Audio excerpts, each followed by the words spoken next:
All right. Ohio State, Penn State. Zach, Ohio State is favored in this one by 3.5 points. Penn State and Ohio State have the over under of 45.5, a little bit of a lower point total, but you have that when you have two. I mean, these are good offenses, but also two very good defenses in my mind, even though there's a lot of people questioning that after the Oregon game. I think Ohio State still has an elite defense, top 10 at worst, and Penn State as well, top 10 at worst in all of college football. So I'm torn on this one, Zach. I have a really hard time because I think overall Ohio State is probably the better team, and I'm not being biased. However, watching Nebraska, it's not so much everything that happened. It was more the offensive line and how much I'm concerned about, number one, the staff thought the left tackle was the best option, and now that left tackle is most likely not playing. It does look like everybody else seems to be healthy. Drew Aller, I think he's going to play. Denied Dennis Sutton, I think he's going to play from what I've been reading.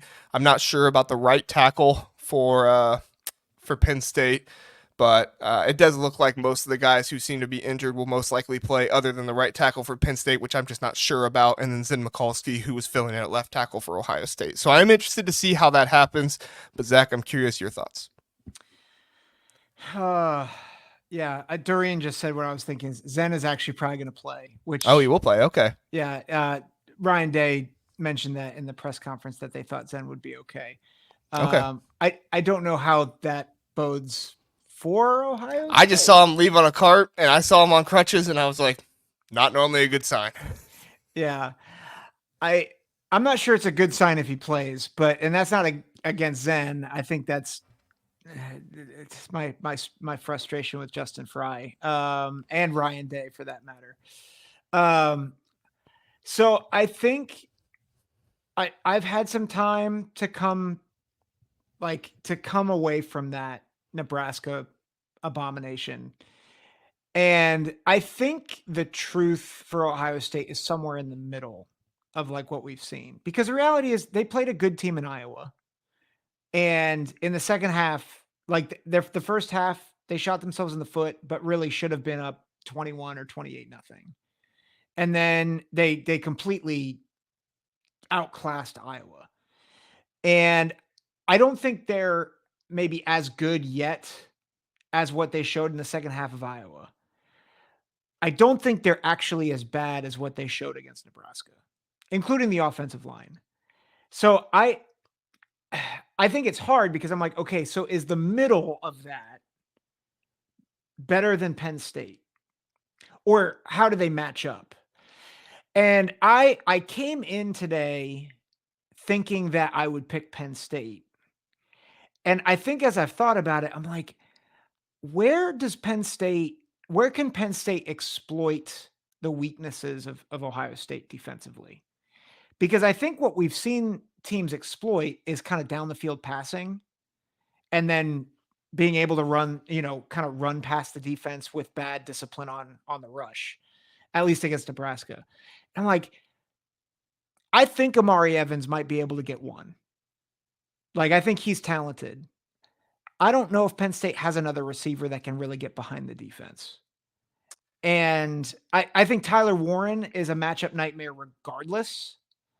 But like, those would be the two guys where I'm like, that's a tough matchup. But other than that, like the way Penn State wants to attack you is more at the sides and in the intermediate. And I think Ohio State's a bit stronger there. So I'm not saying it's definitive, but I think the way Penn State wants to attack you actually favors Ohio State. Unlike Oregon, where they really tried to attack downfield and they had the receivers to do it. I don't think Penn State has the receivers to do it consistently. Yeah, I think I look more at the run game in this one. than you do. And when I say I'm concerned about the run game, I think that's going to come across as mostly Zen Mikulski and the concern there. It's not so much that Zen did a pretty good job of blocking in the run game. The concern I have is how dysfunctional the run game looked for Ohio State against Nebraska. It's one thing if you just kind of have an off day, but the way the line looked, there were times where it just looked like guys were just completely whiffing on their blocks. You had the play where the two guards thought they were both pulling different ways and they ran into each other. And, like, I mean, that kind of stuff happens, right? I wouldn't be as concerned if it was just kind of a one time thing and all the starters are in there. It is what it is. But when you have the question of, is then Mikulski going to play? Sounds like he is, but even if he does, is he going to have a lot of time to practice this week? Is everybody going to be on the same page? I mean, I think that's an underrated part of offensive line play is how much people who play next to each other are used to one another and how effective that can be. I think that Ohio State did a really good job when Donovan Jackson didn't play early on in the year, and Josh Simmons and Seth McLaughlin were able to show they were able to play against, or not against, next to somebody, even if they were unfamiliar with them. So I think that was good. But it didn't look like the offensive line for Ohio State was as in sync, especially on that left side, which has been your strong side. I guess it would be right side because right tackle, right guard, especially on that right side because that's been such a strong spot for your offensive line. I mean, in the Oregon game, when they were going to run behind somebody, who did they run behind? Josh Simmons, Donovan Jackson. Tom Fornelli pointed it out on the Cover 3 podcast earlier today with their breakdown of this game. And he said ever since Josh Simmons has been out, no matter who's been in there, Ohio State has ran the ball 60 times or had 60 running snaps, I guess is the way he put it. And the yards per carry was 2.4. And you saw that against Oregon and you saw that against Nebraska as well. So that gives me some concern. Yeah. And then also, Zach, I just think Andy Kotelnicki is a really good offensive coordinator. I think that he's really schemed up some nice things for this offense. I agree. I'm not super scared of Penn State's wide receivers. I don't think they're going to be able to pull what Oregon's wide receivers were pull and completely burn Burke and those guys and stuff like that. And I do think that they have struggled with drops. Jillian Fleming dropped a third down catch that then resulted in the fumbled snap on the QB sneak against Wisconsin. They probably would have scored on that drive. But for me, if Ohio State wants to win that game, they have got to come out in the first half firing. I'm talking 20-plus points because Penn State, as much as I think Andy Kotelnicki is very smart in what he does, he's very good with the halftime adjustments. Yep. Penn State has only been leading at halftime in 2 games so far this season. Yep. And they've played like a ton of, I wouldn't say a ton of bad teams. They've played teams that they should be leading against in the first half, but they weren't against USC. They weren't against Bowling Green. They weren't against Wisconsin. Like there were teams that they were playing where they should have been leading. And so if I'm Ohio State, you got to have this offense figured out right away, score 20-plus points on Penn State, and then just hope your defense can ride it out until the end of the game. I guess not hope. You should be confident in your defense. This is, like I said, it's the top 10 defense in the country. But you have to know that your defense can then ride that out for the rest of the game, despite Andy Kotelnicki's adjustments and what he's going to do. Yeah. No, and I think you're right. I think both of those are my biggest concerns. Is I think Andy Kotelnicki against Jim Knowles, I give the nod to Kotelnicki. And I think that slow start, fast start is a really good point. The run game has to get fixed. And I think Penn State's run game could give Ohio State some heartburn throughout this game. Nick Singleton and Katron Allen is a really good running back duo. I mean, I think Jordan James might be Jordan James and Caleb Johnson are probably the 2 best backs that they will have faced up to this point. They're certainly the best backs they've faced up to this point. And I think they're both probably individually better. But I think as a tandem, they're not going to see a better tandem this year. I mean, this is the best tandem they'll face. And I think where Singleton is particularly dangerous is in the passing game, right? So he's very good running the ball, but I mean he can be very explosive out wide, and on swing passes on screens, and that's where I am a bit nervous, especially with Kotelnicki scheming things up, and of course Tyler Warren. I mean, where is he going to line up? He'll probably line up at left tackle at some point, and you know Did you see when they put that offensive lineman in motion against Wisconsin? he's yeah. I don't know. Like, what do you do if you're a cornerback, and you go out there and they line up an offensive lineman across the line of scrimmage from you? Like, what do you do? And then they motion him in, and then he hit the backside blocker, and then boom, took off and had a big run. I just it was so creative. I really like Andy Kotelnicki. He's great. He's really good. Philip is asking, is Drew Aller playing? Most likely. So Franklin said it was a game time decision. It seems like it was an ankle or something like that, which to me, you can shoot that up with so much, painkiller and stuff like that. I think he plays, and especially like you remember after that game last year, Penn State, Ohio State.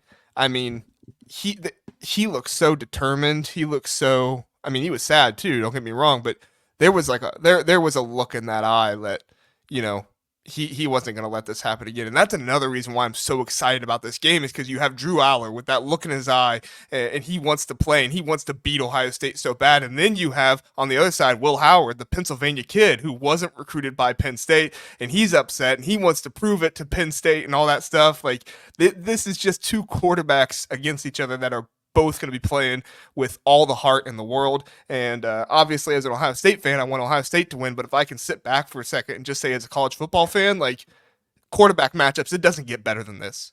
Yep. I think it's a great matchup. What Brenton says, who gets fraud checked in this game? I don't know what you mean by that. I guess you're saying whoever loses is a fraud. Yeah, I mean, maybe, but just two top 5 teams. I guess both coaches haven't performed well against top 5 and top 10, so we'll see. Yeah. Well, I think it was Dorian says Fornelli? the J.J. McCarthy of Ohio State. Yeah. That's funny. Is it Tom Fornelli who said that this is a game where like something's got to give? Like Penn State doesn't beat Ohio State, and Ryan Day, James Franklin doesn't beat Ohio State, and Ryan Day doesn't beat top 5 teams. Yeah, it's like two immovable forces. One of them has to move. Yeah. Watch us get eight overtimes in this one. No. Oh gosh, no. Penn State's done it before, Zach. Please no. They could do it again. I hate the new overtime system, by the way. It is really stupid. It's so I don't care if it takes another hour. Just play the 25-yard thing. Like these 2-point conversions, it's so stupid. Anyway, so I'll give my I'll give my score and my rationale. I probably up until about 5 o'clock today, I was very much willing to pick Penn State. Oh. Like I said, I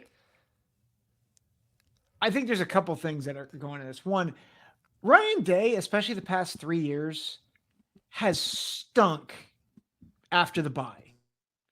So like after Notre Dame, they win that game. They're losing to Maryland at half. Like after the bye. In 2020, they almost lost to Indiana. Indiana was good. They weren't nearly as good as like Ohio State was that year. In 2020. And then I think in 2022, they who did they struggle with? In 2022? Yeah, they struggled with someone off of a bye. In 2022. Let me look it up real quick. You keep talking. I'll look it up. Go ahead. Okay. You keep talking. But like Ryan Day, like everybody looks at the bye as really good or as a really big thing. And I'm like, actually, he hasn't been great, especially against decent teams. Like against bad teams, he's blown teams out after bye weeks. But against decent teams, he's not great. And which makes me think, okay, I wonder, like he spent a lot of time with the defense. And I think it's while I still have a lot of concerns defensively, it makes sense that if he spent most of the time with the defense, he wasn't going to address the offensive line that much. Hopefully, I'm giving him the benefit of the doubt. I probably shouldn't. But hopefully he does at least a little bit of reshuffling. I just think if you look up and down the roster and you look at the advantages for Penn State and the advantages for Ohio State, I do think it still favors Ohio State a little bit. And I think the key that you're talking about, I think if Ohio State can spring on Penn State early enough, I think that really bodes well for them because Penn State has not started fast in almost any game they've played, including against Kent State, which I know, John Jacobs, I know you're in the chat. This is your time to talk about He's Kent not State. he's not posted lately, so he may have left after we got done with Indiana. Yeah. But I have to think that going to Happy Valley actually might wake Ohio State up. And like I think they know that their backs are against the wall. And I would like to think that, so this might be some hopium, but I will say against Oregon, I was I felt like I had a good read on that game. And I picked it 34-31. It was 32-31, Oregon. I feel like as I've thought about it, I really do think that talent's going to win out. And so I've got a one-score game. I've got 28-20, Ohio State. Okay. So the bye Tell me week, why I'm wrong.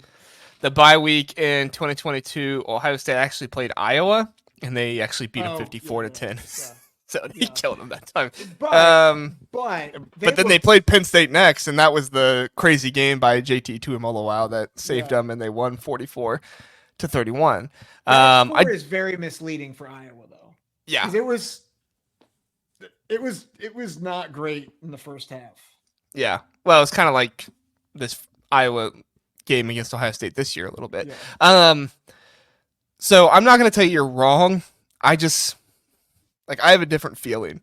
I think the key of scoring 20 plus points in the first half is the biggest key for me for Ohio State to win this one. Yeah. And unfortunately, I think Ohio State is going to come out trying to run the ball and trying to enforce that as much as they possibly can. Ohio State came out against Oregon. They were throwing. They were going for it. I mean, they were throwing it all over the yard. I don't think that happens in this game. I think that Ryan Day and Chip Kelly are hell-bent on trying to get this team to be able to run the ball. And I think they're going to be too focused on it. And I think you're going to find it being a 10-14, 14-14 type of game at the end of the first half. Ohio State might be up, but it won't be by much. And then I think Andy Kotelnicki makes the adjustments, and in the second half, Penn State pulls ahead. Ohio State needs a game-winning drive. And honestly, Zach, I can see Ohio State losing because they have a field goal to tie it, and they miss it. Yep. And they try to have some kind of 38, 40-yard field goal, and they miss it. I think Penn State wins this one 20-17. I hate that I'm saying that. I don't want to pick Penn State to win, but I look at this team. I think this is different than other James Franklin teams. I really do. Ohio State has not, or Ryan Day has never faced a top 5 Penn State team. The last time Ohio State played a top 5 Penn State team was 2017, I think was the year when they had to make the huge comeback and Urban Meyer was the coach and JT Barrett went crazy. I think that Penn State was good enough to beat Ohio State that year, and they lost it, obviously. I don't think Ryan Day's teams have that in them to come back like that. I could be wrong, and I hope I am wrong. And I'm not trying to, go after Ryan Day here or anything like that because, we talked about him enough. But I look at it honestly, and I say, I don't think they're going to come out early and score a bunch. And that concerns me. And I don't think the running game is going to be there. I think Penn State is going to outrun Ohio State. And I think in November football in the Big Ten, if you don't win the rushing battle, 90% of the time you're not going to win the game. I agree. So I'm getting accused of being a homer here, and I'm just gonna say this. I think if what you say happens, they absolutely will lose. They absolutely will lose. And I think this is my other thought, and I didn't say this before. Chip Kelly called his worst game against Nebraska. Like, And that's the other piece. Did he call his worst game, or was he trying to force something onto the team?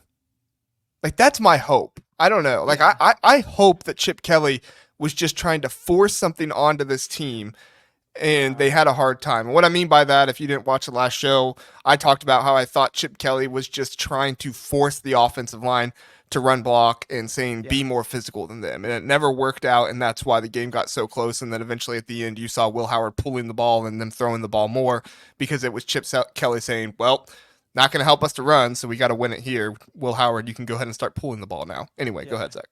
Well, and I just think,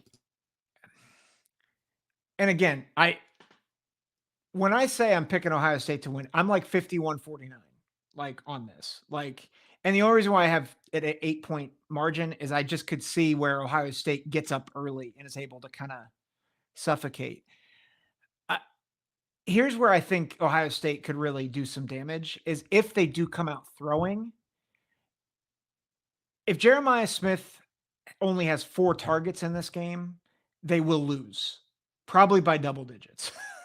Like, Yeah. but And no rushing attempts, too. If he doesn't have a yeah, rushing attempt, like they have got to run some jet sweeps with Jeremiah Smith. yeah. But and this is where I'm like, I think they will make a concerted effort to get on the edges, whether it's bubble screens, whether it's, intermediate passes, RPOs. Like, they didn't show a lot of the RPO game in that against Nebraska. And or if they did, it wasn't read well, which is very possible. But I I think I think that's why I have some hope in this game. And I love Kotelnicki. Here's actually my concern for Penn State as I've watched them. Not only do they start slow, but they're not always the most efficient. And so, like, there's a lot of creativity. But like, you look at Penn State's scores, there's only one game they've gone over 35, and that was against Kent State. And I think they've been Where's John good. Jacobs when we need him? Mention Yeah, Penn State, yeah, John. yeah. Yeah, but like against Wisconsin, 28, and 7 of that was a pick six. USC, I mean, it took them to overtime. They only scored 33, and the 3 of that was in overtime. UCLA only 27, Illinois only 21. Like, they have not been a potent offense. They've been a good offense, but they haven't been a real potent offense. And so this is not the same as Oregon. Is I guess my thought. Like, Penn State Yeah, has to definitely not the be same as Oregon. Yeah. Penn State has to be more methodical in their approach. And that's where I think it actually plays a bit into Ohio State's hands. Yeah, and I think Penn State is a little bit better at playing the field position game than Ohio Yeah. State is. Than I don't have any strategy. super hard and fast stats off the top of my head to pull to say that, but just from watching, I remember Penn State being a better special teams kind of Yeah. field position type of team than Ohio State has been this year. Now, I will say, if Ohio State runs like 4 or 5 QB sneaks in this game on like 4th and 1 or 3rd and 2 or something like that, I feel a whole lot better because I think you're a whole lot more adept to getting that with a battering ram and Will Howard. But I mean, how many 4th and 1s did we run out of the shotgun? I say we. I'm sorry. How many 4th and 1s did Ohio State run out of the shotgun against Nebraska, Zach? Like, Yeah. I Well, don't know. man. Like, Ryan Day and Chip Kelly in the press conference played it off like it was just a game plan against Nebraska, which, like, it could be. That's fine. But if that's the game plan, like, I'm concerned they make that game plan again. So, Penn State Jim says, but Penn State has a better D than Oregon. Ah. I think better overall defensive line. I think Derek Harmon is better, but Zane Durant is very close to Derek Harmon. I think Penn State has a better overall defensive line. I think Oregon has more speed. I think Penn State has better safeties. I don't know about cornerbacks. What do you think about cornerbacks? I think Oregon's corners are better. Yeah. I mean, I AJ Harris and Jalen Kimber have been good. yeah, we're I think you're splitting hairs a little bit. I Yeah. I'm trying to remember which linebacker. I don't think it's Rojas, but one of the linebackers for Penn State is a bit more of a liability than I think. Not Kobe King, is it? Maybe I'm thinking of somebody else. Maybe. Um, Um, yeah, I think they do things differently. I think they yeah. definitely do things differently, and I think they both excel in what they do. Well, and Yeah. I think to that point, well, I mean, Simmons was playing against Oregon. Like, it's not like Ohio State struggled a ton against Oregon's defense. No, I they mean, didn't. yeah, like situationally they made mistakes, but They like struggled to run the ball later in the game, getting some of that short yardage and stuff like that. They definitely didn't have as many explosive runs. I think Travion had one 50-yard run in yeah, that one. But yeah, go ahead. Sorry. yeah, I think this is going to be a good game, and I think I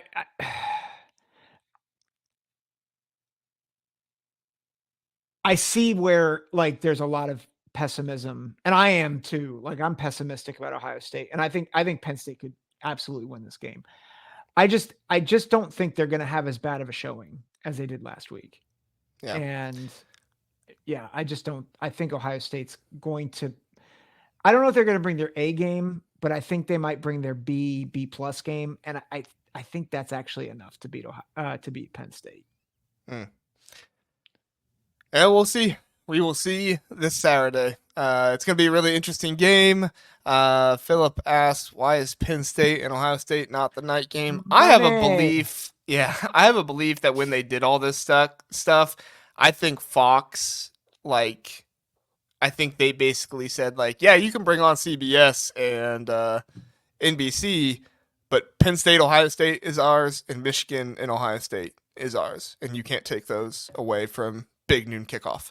And Because there was weeping and gnashing of teeth. I don't think it's gonna be a long time until we see Ohio State play a night game against Penn State. And I definitely think it's going to be a long time, if ever, we see Ohio State and Michigan not be played at noon or at the very latest at 3:30 again. Because I truly do believe Fox had something in there where they just said, like, these are our games, back off. Because that would be the only thing that would make sense, right? Why Fox would allow two other partners to come in and get these games instead of just paying for them, right? Like, so because Fox Big Noon Kickoff hasn't always had the best game of the week this year. Typically they have, but No, they're waiting for the big ones. yeah. And of course, PSU Jim says because Fox sucks. Listen, if I was a Penn State fan, I'd be really mad. I'd be really mad about it too. Jim says Penn State put up 32 on the Buckeyes. Do you expect them to reach 30s in Happy Valley? I don't, because I don't think that Penn State has the wide receivers to score as fast on Ohio State. Maybe they'll prove me wrong. Maybe Julian Fleming will have a JT Tuimoloau game. I don't know. Like maybe that'll happen. But and I realize I'm talking wide receiver, defensive end. I mean like a really really good game. I suppose that could happen. I honestly I didn't see it happening with Oregon to Ohio State, so I've been wrong before, but yeah, I look at that and I think if Penn State's going to score on Ohio State, it's going to be long, methodical drives with good decision making, good scheming, good play calling. That's going to score, in 10, 12 play drives rather than, a 5-6 play drive with a big play. So, all right, Zach. Jim, I meant if OSU puts up 30 in Happy Valley. I don't think the offensive line is as good. I think Josh Simmons made that a top 5 offensive line in the country, and I think without him, Like I said, Yeah. if it was just the left tackle position, I think things would be different. If I just saw the left tackle position struggle, Yep. but it wasn't just the left tackle. I Yeah. saw people not knowing the plays. I saw people miscommunicating. And it could have just been that one game. Maybe it is. Maybe I'm overreacting. Yeah. But I think without a top 5 offensive line, I don't think Will Howard has the time to throw the deep balls, and I don't think that the running game has the ability to get going as much. Yeah. Yeah. So. I think that's